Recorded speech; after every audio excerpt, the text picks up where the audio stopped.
In this last segment for this week, I think it's the last one, I wanted to spend a little bit of time talking about populations versus samples, just briefly. When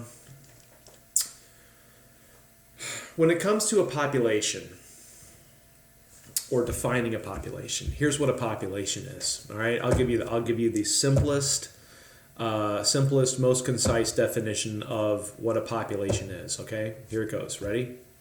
A population is all of something. That's it. All of something. To get a little bit more specific, it's all of something that meets a specific criteria, one or more criteria. Okay? A sample is some of something. That's, again, as simple as I can make it. And I realize those are a little bit abstract, all of something versus some of something. But in reality, that's what they are. In inferential statistics, and when we generate statistics, when we do math, we will be using samples, all right? And we're going to use those samples to infer to a larger population. So, just getting back to the original example, take this example, for example. All homeless people, that's an example of a population. All homeless people. All of something that meets a certain criteria. Now, it's not easy to define what it means to be homeless. Being homeless can take on a lot of different meanings and things of that nature. That's a different class.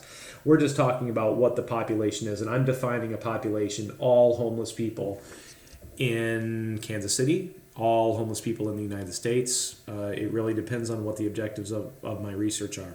Now, it could be kind of difficult to study all homeless people. In fact, I would argue that it's probably impossible, if not actually impossible, to study all homeless people. But if I were interested in studying homeless people and understanding their experiences and understanding aspects of homelessness and pathways to homelessness and pathways out of homelessness and things of that nature, I would be well advised to at least identify a sample of homeless people. Some of, all of homeless people, all, some of homeless people. A sample is a lot easier to study. A sample is manageable. Now the difference is, or the problem is, one of the things we have to be careful about is making sure that our samples are, and this is a very important word that we're going to wrestle with a lot this semester, making sure that our samples are representative, making sure that our samples are good approximations of the population from which they came. And that is a huge issue that we could develop entire courses about. But anyway, I just wanted to use this segment to define a little bit about what we mean by populations versus samples. Hopefully by the end of this week, you'll all be able to identify what a population is, because that's going to be on a problem set for next week. Anyway, happy reading. I know I laid out a lot of activities for you today. If there's anything I need to know, please feel free to send me an email or give me a call. I hope you're having a good week, and I hope you all have had a great start to your semester. All right, take care.